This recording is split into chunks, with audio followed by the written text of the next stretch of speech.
I want you to picture a very specific Tuesday morning. Okay. For the last 30 years, your Tuesdays have been, they've been predictable. You wake up, you put on the suit or, at least the Zoom shirt. Right, the top half. You check a calendar that is just, color-coded to within an inch of its life, and you go solve expensive problems. You are the person people wait for before they start the meeting. You are the expert. The one with the answers, the one who signs off on the budget. Yeah. Exactly. And then you retire. Or maybe you take the package, or you decide it's time to launch that consultancy you've been dreaming about. You hand in the badge, you walk out of the building, and on the first Tuesday of your new life, you sit down at your home desk with your coffee, and absolutely nothing happens. The phone doesn't ring.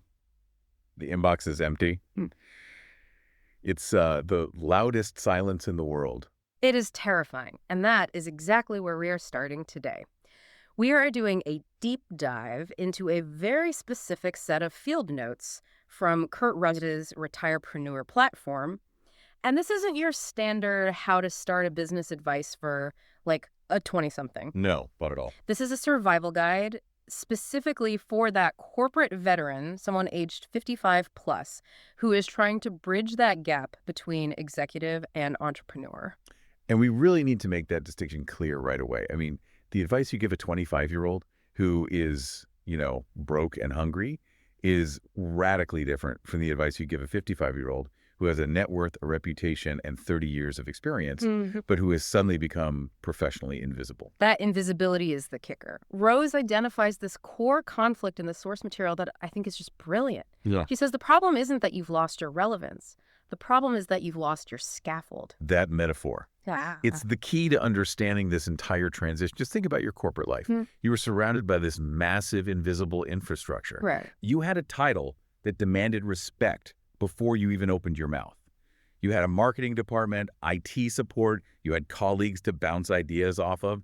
That is the scaffold. It holds you up. It amplifies everything you do. And we tend to mistake the scaffold for our own height, don't we? We think we're the ones doing all that heavy lifting. Precisely. And so when you leave, the scaffold stays behind. You kind of fall back to earth.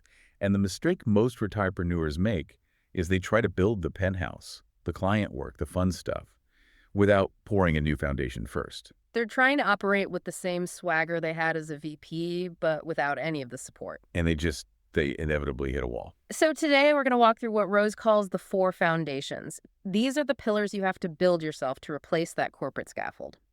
And I'll be honest, reading through these field notes, this isn't the sexy stuff. This isn't pick your brand colors. No, this is the subterranean work. It's the unglamorous stuff. But if you skip it, the whole house it sinks. Okay, let's jump into the first foundation, which I think blindsides people the most. It's the emotional foundation, or what the notes call building an internal compass. This is the big psychological hurdle. When you work in a structured organization, you are drowning in feedback loops, even if you don't realize it. Oh, yeah. You have quarterly reviews, KPI dashboards, the boss nodding at you in a meeting.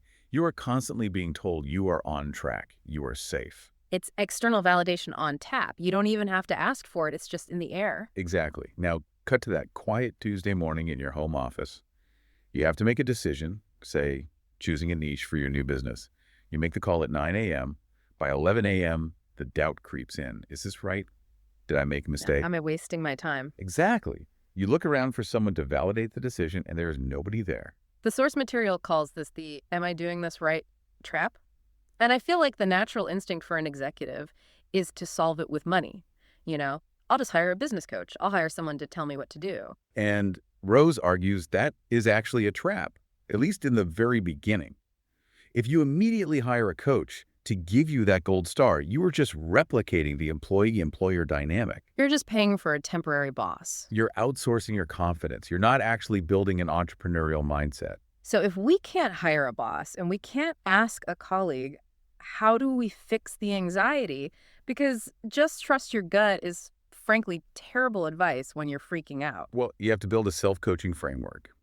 It sounds a bit abstract, I know, but the field notes are actually very practical here. You have to replace those external performance reviews with internal metrics. What does that look like practically? It means establishing a formal weekly review with yourself. You sit down, maybe Friday afternoon, and you look at the specific small goals you set. Did I publish that one article? Did I reach out to those 3 prospects?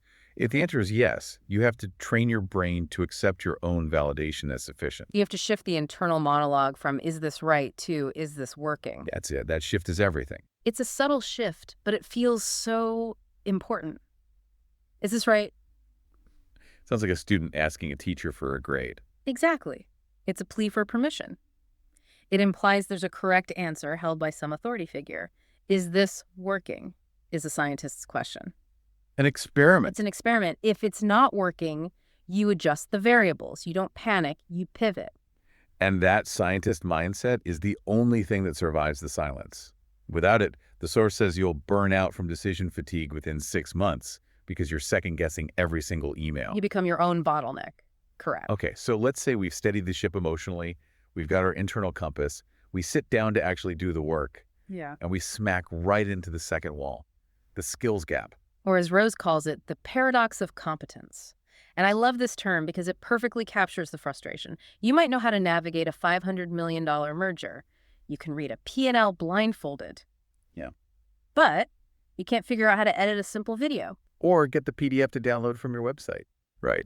And this is where the ego takes a massive hit. Yeah. It is incredibly humbling to go from master the universe to I can't find the save button. It is. And the field notes, they list specific tools that are the new gatekeepers. We're talking about things like Descript for video, Kajabi for courses, and now obviously the AI suite, ChatGPT, Claude. Notebook LM. Right. I want to pause on those because we throw names around. But for the listener who has been in a corporate bubble where IT handled everything, this is a foreign language. Descript, for example, that's a tool that lets you edit video by just editing the text transcript, right? Exactly. It's a game changer. Yeah. But you still have to learn how to use it. And Kajabi is an all-in-one platform for your website, your courses, payments. These are the new tools of the trade. And the paradox of competence is that the executive feels like these tasks are beneath them. They think, I shouldn't be doing this. I should hire a virtual assistant. And eventually, yes, you should. But Roese warns strongly against doing that on day one. He argues you cannot effectively manage what you don't fundamentally understand. So you're held hostage by freelancers. Completely. Mm-hmm. You don't know if a task takes 5 minutes or 5 hours. You need what he calls modern technical fluency. It's like learning the language of the country you just moved to. You don't need to write poetry in it, but you need to be able to order lunch. Exactly. But here's the problem. How do people try to learn? They go to tutorial hell, they watch 10 hours of YouTube videos on how to master AI, and they feel like they've worked all day, but they haven't actually produced a single thing. I think we've all been there. Watching a masterclass feels like work, but it's really just entertainment. So how do we actually learn this stuff? The field notes suggest skill sprints. This is a specific strategy. Instead of trying to learn digital marketing broadly, which is impossible, It's way too big. you commit to a 30-day sprint on one specific tool. And the rule is you practice for 30 minutes a day at the edge of your capability. At the edge of your capability. That sounds uncomfortable. It has to be. If you're just watching a video, it's too easy. You have to open the software, try to build something, get stuck, feel the frustration, and then find the specific answer to that specific problem. That's active recall. That is how the brain actually learns a new skill at 55 or 60. There's a really telling anecdote in there about Curt Roese himself. I think he's 63. He decides he needs to learn these content systems from scratch. He doesn't hire a 20-year-old. He sits down and wrestles with Descript and AI until he gets it. And the goal wasn't perfection. The goal, and this is a mantra from the notes, is shipping imperfect work weekly. That is such a hard shift for a perfectionist executive. In the corporate world, you do not ship imperfect work. No, because the cost of a mistake is high. In the early days of a Retirepreneur business, the cost of a mistake is effectively zero. Nobody's watching yet. That's the irony. You have the freedom to be bad at this for a while, but your ego won't let you. So we're building our internal compass. We're doing skill sprints to learn the tools. Now we have to deal with the way the world sees us. Or rather, the fact that they don't see us at all. This brings us to the third foundation, the identity translation. This brings us right back to that scaffold concept. In your old life, your identity was essentially loaned to you. If your business card said VP of Global Operations at a major bank, that card did 80% of the heavy lifting. The business card effect, yeah. You didn't have to prove you were worth listening to. The brand did it for you. Now you hand someone a card that says Founder Smith Consulting, and the look you get is, a little different. It's like, oh, that's nice. So you're unemployed, look. It hurts. And the knee-jerk reaction is to try to reinvent yourself. People start thinking, I need a new persona. I need to be a thought leader and influencer. I hate the word reinvention in this context. It sounds exhausting. It implies everything you did for 30 years is now trash. And Roese agrees. The notes explicitly say, do not reinvent. Translate. Reinvention is starting from zero. Translation is taking the massive asset you already have, your experience, and just changing the language so a new audience understands it. Because the problem isn't that you don't have value. The problem is your value was encoded in corporate speak that the open market just doesn't get. Correct. So the source proposes a 3-part brand framework to handle this. You need to clearly articulate 3 things. First, the specific expertise you have proven. Not what you want to do, but what you have done. So I'm a life coach now, but I have fixed supply chain logistics for 30 years. Right. Lean into the history. Second, the specific audience who needs that expertise right now. And third, the specific delivery model that fits your lifestyle. That delivery model piece is interesting. I feel like a lot of people skip that and just assume they have to consult by the hour. Which is often exactly what they wanted to escape. They build a job that's worse than the one they left. Maybe you want to do advisory work via Zoom or run workshops. The translation looks like this.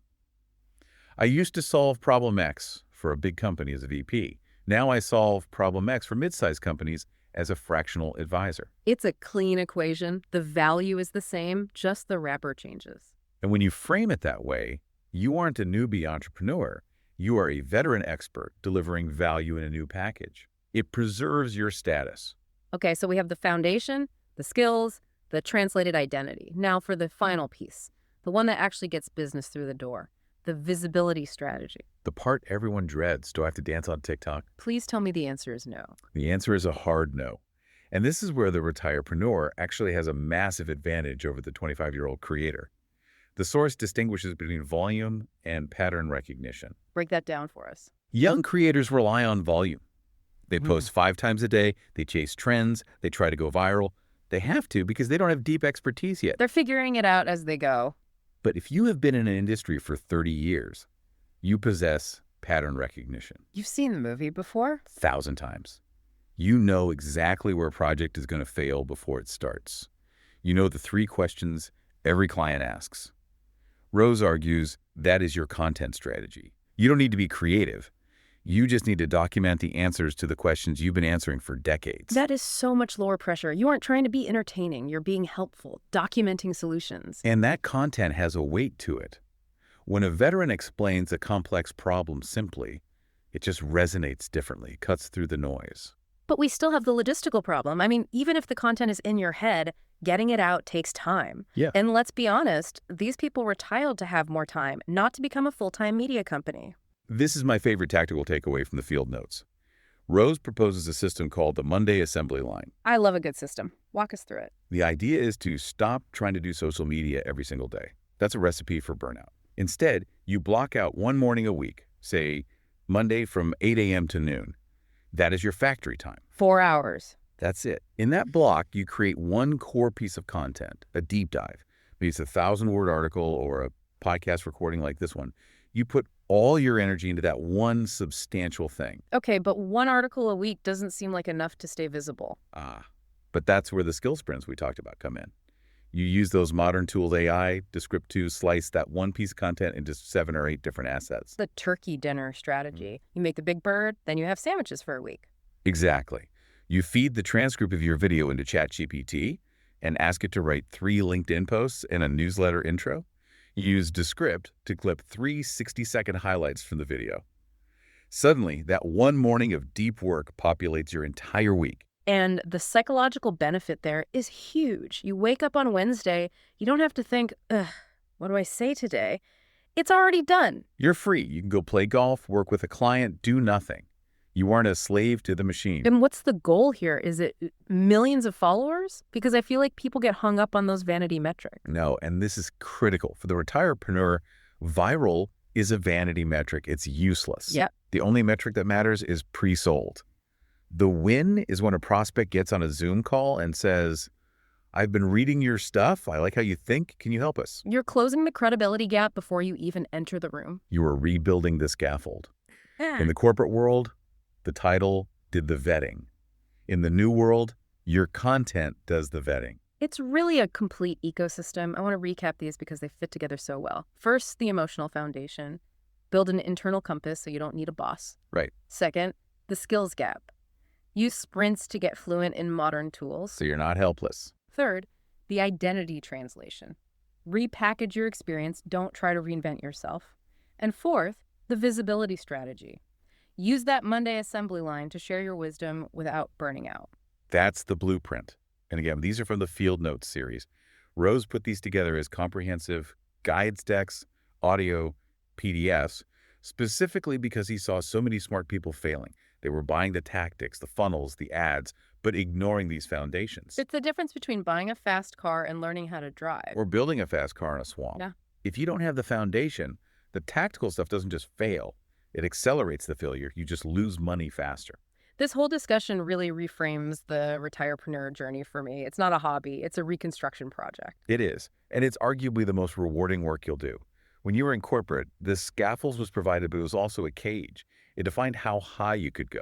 Now, you have to build the scaffold yourself, which is hard work, but you get to design it. You decide the view. I want to leave the listener with a thought that really struck me.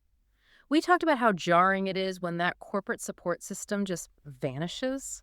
The silence, the missing badge, but the expertise, the actual 30 years of knowing how to solve the problems, that didn't go anywhere. It's still right there in your head. It didn't evaporate when you walked out the door. So the only question is, are you willing to do the unglamorous work to build a new structure to support it? Or are you just waiting for someone to hand you another badge?